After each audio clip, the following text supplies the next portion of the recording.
Hello दोस्तों, मैं हूं पंकज शर्मा और आप देख रहे हैं मेरा यूट्यूब चैनल जिसका नाम है रियल एनालिस्ट।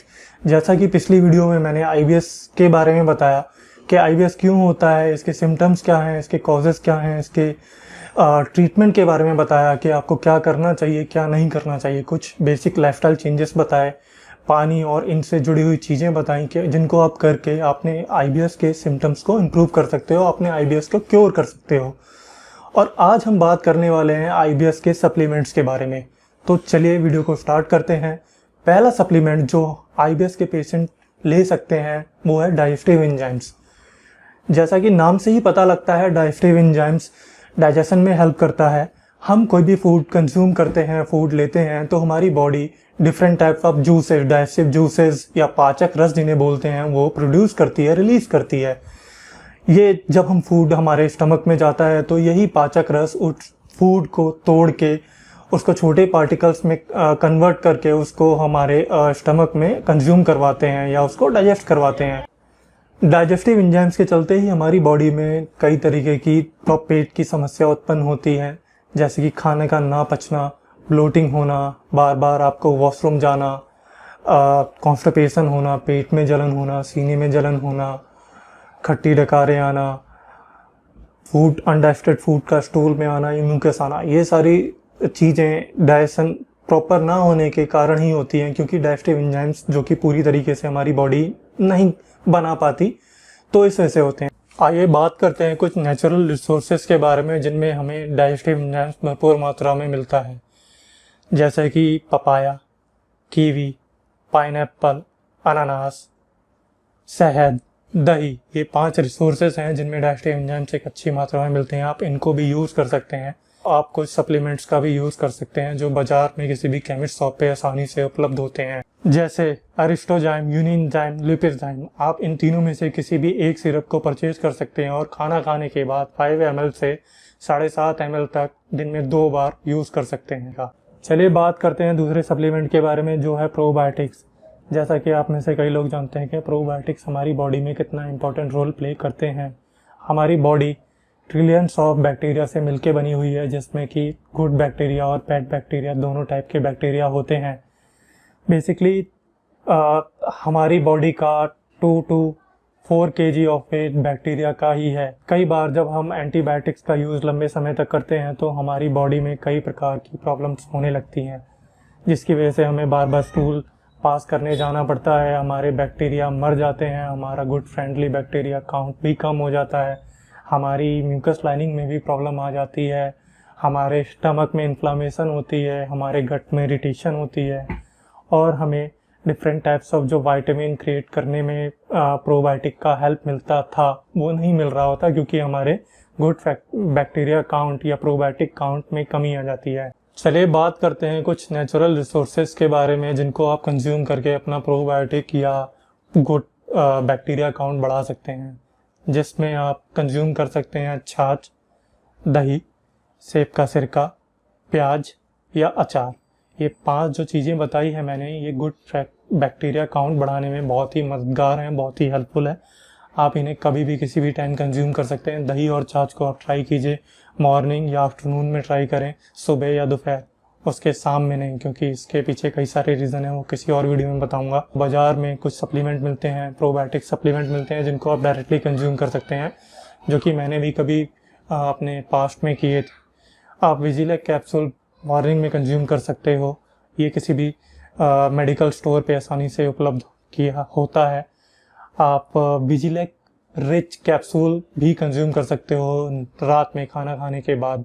विजिलेक रिच कैप्सूल में कई प्रकार के 3 से 4 या 5 प्रकार के बैक्टीरिया पाए जाते हैं, जिसमें से good bacteria means probiotic and prebiotic होते हैं, और विजिलेक नॉर्मल मतलब विजिलेक कैप्सूल में आपको प्रोबायोटिक ही पाए जाते हैं। आप इन दोनों का कॉम्बिनेशन भी यूज़ कर सकते हो, मॉर्निंग में विजिलेक और नाइट में विजिलेक रिच कैप्सूल।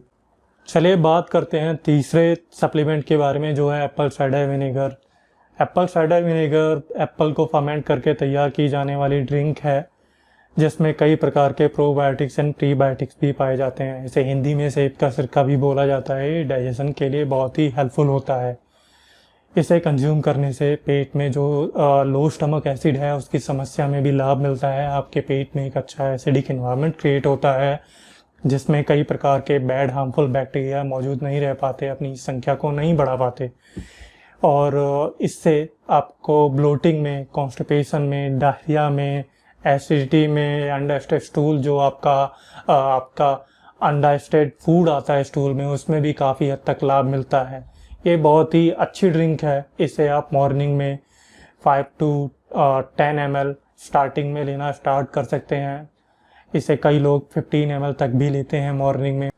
चलिए बात करते हैं अपने 4th सप्लीमेंट के बारे में, जो है एल-ग्लूटामाइन। एल-ग्लूटामाइन एक प्रकार का अमीनो एसिड है जो बॉडी खुद प्रोड्यूस करती है। बॉडी इसे प्रोड्यूस करती है different types of repair and maintenance के लिए।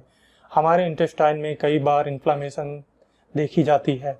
इसको रिपेयर करने के लिए एल-ग्लूटामाइन एक बहुत ही प्रभावशाली सप्लीमेंट के रूप में जाना जाता है। आईबीएस में अच्छी डाइट ना लेने के कारण हमारी बॉडी में एल-ग्लूटामाइन की कमी हो जाती है, और जो फूड होते हैं वो प्रॉपर मात्रा में ना मिलने के कारण हमारी बॉडी उनको प्रोड्यूस नहीं कर पाती, जिसकी वजह से हमारी बॉडी जो रिपेयर एंड मेंटेनेंस के वर्क हैं उनको प्रॉपरली नहीं कर पाती है, और हमारे इंटेस्टाइनल, हमारी आंतों के जो टिश्यू होते हैं उनमें जो डैमेज होता है उसको रिपेयर नहीं कर पाती। इसके कारण हमारी आंतों में इन्फ्लामेशन एक लंबी टाइम तक बनी रहती है। हमारे स्मॉल इंटेस्टाइन के जो गट बैरियर होते हैं जिसमें अनडाइजेस्टेड स्टूल नहीं जाना चाहिए वो चला जाता है, जिसकी वजह से लीकी गट की समस्या उत्पन्न होती है। आप एक दिन में 10 ग्राम ऑफ ग्लूटामाइन कंज्यूम कर सकते हैं। एक बार में आपको 5 ग्राम ग्लूटामाइन लेना है। आप एक गिलास के पानी में आप एल-ग्लूटामाइन 5 ग्राम डाल के उसको मिला के पी सकते हैं। आपको ये ध्यान रखना है कि आप खाना खाने से 1 घंटा पहले या 1 घंटा बाद ही इसे कंज्यूम करें।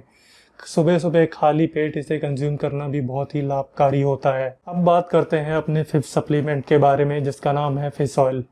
फिश ऑयल आप डेली यूज़ कर सकते हैं। फिश ऑयल बेसिकली आपकी बॉडी या आपके गट या आपके स्टमक जो इंटेस्टाइन है उसकी इन्फ्लामेशन को कम करने में बहुत ही बेनिफिशियल होता है। ये लॉन्ग टर्म यूज़ करे जाने के बाद आपके गट की जो इन्फ्लामेशन है उसको पूरी तरीके से कम कर देता है या हटा देता है। स्टमक में जो intestinal repair and maintenance work भी जो किया जाता है इन्फ्लामेशन को दूर करने के लिए, वो भी इसकी मौजूदगी में बहुत अच्छे तरीके से किया जाता है। अब बात करते हैं नेचुरल रिसोर्सेज के बारे में जिनसे आप ओमेगा 3 डायरेक्टली कंज्यूम कर सकते हैं। आपको फिश में भी बहुत ही अच्छी क्वांटिटी में ओमेगा 3 मिलता है। इसके अलावा आप अखरोट, वॉलनट्स भी यूज़ कर सकते हैं, या फिर चिया सीड्स जिसमें ओमेगा 3 और ओमेगा 6 भी बहुत अच्छी क्वांटिटी में मिलता है। आप इनमें से किसी प्रोडक्ट का यूज़ कर सकते हैं और अपने ओमेगा 3 की पूर्ति कर सकते हैं। आप fish oil, omega 3 oil directly Amazon से या किसी भी मेडिकल स्टोर से भी परचेज कर सकते हैं एज ए सप्लीमेंट। ये बाज़ार में आसानी से उपलब्ध कराए जाते हैं। आप एक दिन में 100 मिलीग्राम तक ओमेगा फैटी एसिड या फिश ऑयल यूज़ कर सकते हैं। आप इसे खाने के बाद, किसी भी मील के बाद कंज्यूम कर सकते हैं। अब बात करते हैं अपने 6th सप्लीमेंट के बारे में, जो है multi vitamins and mineral capsule. जैसा कि आप सब लोग जानते हैं, आईबीएस का पेशेंट कई प्रकार की डाइजेस्टिव इश्यूज से सफ़र कर रहा होता है, और जो भी फूड वो कंज्यूम करता है उसका डाइजेशन प्रॉपरली ना होने के चक्कर से उसे कई प्रकार की डेफिशिएंसी की प्रॉब्लम फेस करनी पड़ती है। उसको मिनरल्स और वाइटामिन्स पूरी तरीके से प्रॉपरली उसको मिल नहीं पाते हैं, जिसके चक्कर में उसकी बॉडी जो हीलिंग फेज़ में होती है या हीलिंग प्रोसेस में होती है वो उसमें अपना 100% नहीं दे पाती है, और वो लैग करती है अपनी हीलिंग में। इसलिए मैं सजेस्ट करूँगा कि हर किसी पेशेंट को, आईबीएस के पेशेंट को, एक multi vitamins and mineral capsule consume करना चाहिए। आप दिन में 1 से 2 कैप्सूल मैं बोलूँगा आप यूज़ कर सकते हैं। और इसमें से, क्योंकि मैं नहीं चाहता कि बहुत आप पैसा खर्च करें आईबीएस सप्लीमेंट के ऊपर, तो एक बहुत ही अच्छा, सस्ता और बहुत सटीक मल्टीविटामिन्स है जिसका नाम है बेकाडेक्सामिन। मैं इसका लिंक नीचे दे दूंगा, इसका नाम वीडियो के डिस्क्रिप्शन बॉक्स में दे दूंगा, प्लीज़ जाके चेक कर सकते हैं। अब बात करते हैं अपने 7th और लास्ट सप्लीमेंट के बारे में, जो है इसबगोल, जिसे इंग्लिश में सीलियम हस्क भी कहते हैं। ये एक फाइबर सप्लीमेंट है जो IBS-C के पेशेंट्स के द्वारा ज़्यादा यूज़ किया जाता है, क्योंकि IBS-C में कॉन्स्टिपेशन होता है और कॉन्स्टिपेशन में स्टूल साफ तरीके से पास नहीं होता। कई बार आपको पूरा इवैक्यूएशन नहीं मिलता है और आपको बार बार जाने की इच्छा होती है, आपका पेट पूरा साफ नहीं होता। ऐसे में सब गोल आपके पेट में आपके स्टूल को फॉर्म करता है और लिंक करता है, और आप जब भी स्टूल पास करने के लिए जाते हैं तो आपको ये फॉर्म स्टूल पास होता है। इसमें सॉफ्टनेस भी होती है और इसमें मौजूद फाइबर पानी एब्जॉर्ब करके आपके इंटेस्टाइन में ईजिली पास हो जाता है, जिसके कारण आपको पाइल्स और कई प्रकार की जो कॉन्स्टिपेशन से होने वाली समस्याएं हैं उनमें भी कई प्रकार का लाभ मिलता है। ये IBS-C के पेशेंट द्वारा रात में यूज़ किया जाना चाहिए, क्योंकि खाना खाने के बाद जब हम कुछ खा नहीं रहे होते तो अपना ये काम आसानी से कर सकता है और हम सुबह मॉर्निंग में अच्छी तरीके से फ्रेश हो सकते हैं। एक प्रोडक्ट बाज़ार में और उपलब्ध है सॉफ्टोवैक नाम से। सॉफ्टोवैक में कुछ हर्ब्स भी मिलाई गई हैं इसबगोल के साथ, जो बहुत ही इफ़ेक्टिव तरीके से काम करती हैं। आप उसे भी यूज़ कर सकते हैं। ये मेडिकल स्टोर पे भी आसानी से उपलब्ध है, साथ में आप अमेज़ॉन से भी इसे परचेज कर सकते हैं। तो ये थे 7 सप्लीमेंट जो मैंने बताए, आप इनका यूज़ कर सकते हैं। आप महीने से 2 महीना आप इनको नोटिस कर सकते हैं कि आपको क्या बेनिफिट, क्या प्रॉब्लम्स हो रही हैं। इनमें से कुछ सप्लीमेंट जैसे कि probiotic Apple cider vinegar starting में थोड़ी सी प्रॉब्लम कर सकते हैं, क्योंकि प्रोबायोटिक जब हम कंज्यूम करते हैं तो हमारे पेट में जो बैड बैक्टीरिया होता है वो थोड़े से भड़क जाते हैं कि भैया गुड बैक्टीरिया कौन से आ गए हैं। वो इनके साथ थोड़ी सी लड़ाई करते हैं, फाइट करते हैं और आपको कुछ सिम्टम्स क्रिएट करके देते हैं। आपके पेट में थोड़े टाइम के लिए तकलीफ हो सकती है, 1 वीक या 2 वीक। एप्पल साइडर विनेगर भी यही काम करता है, वो इन्फ्लामेशन को दूर करता है, तो आपके पेट में जो भी टॉक्सिन्स होते हैं उनको बाहर निकालता है। कुछ टाइम बाद जब वो टॉक्सिन बाहर निकल जाते हैं, जो भी गंदगी है या और जो चीज़ें हैं, टॉक्सिक एलिमेंट्स हैं, वो जब बाहर निकल जाते हैं तो आपको इनका बेनिफिट दिख जाता है। डाइजेस्टिव एंजाइम्स, L-ग्लूटामाइन, फिश ऑयल, मल्टीविटामिन स्टार्टिंग से अपना इफेक्ट दिखाना शुरू कर देते हैं और आप इनको सेकंड वीक से आप आसानी से देख सकते हैं। आप इन्हें यूज़ कीजिएगा, महीना 2 महीना आप आराम से इनको नोटिस कीजिए जैसे मैंने पहले बताया, और मुझे बताइएगा कि आपको क्या प्रॉब्लम हो रही है। आपको कोई भी प्रॉब्लम अगर आप फेस करते हैं तो आप कमेंट्स में लिख सकते हैं, मैं उनको पढ़ूंगा और आपकी हेल्प करने के लिए तैयार रहूँगा। अगर आप मेरे को जानने देंगे कि आपको क्या प्रॉब्लम फेस हो रही है। तो ये था मेरा वीडियो IBS सप्लीमेंट के बारे में। अगर आपको वीडियो पसंद आता है तो प्लीज़ मेरे चैनल को लाइक कीजिए, मेरी इस वीडियो को लाइक कीजिए, चैनल को सब्सक्राइब कीजिए और ये वीडियो को शेयर कीजिए। मुझे अभी स्टार्टिंग में बहुत सब्सक्राइबर की ज़रूरत है ताकि मैं और वीडियो क्रिएट करने में इंस्पायर हो पाऊँ। अगर आपको किसी और टॉपिक के बारे में कोई वीडियो चाहिए तो प्लीज़ मेरे को कमेंट करके उसके बारे में जानने दीजिए। मैं पूरी इन्फॉर्मेशन के साथ डिटेल वीडियो आपके सामने प्रस्तुत करूँगा, प्रेजेंट करूँगा। Thank you, bye.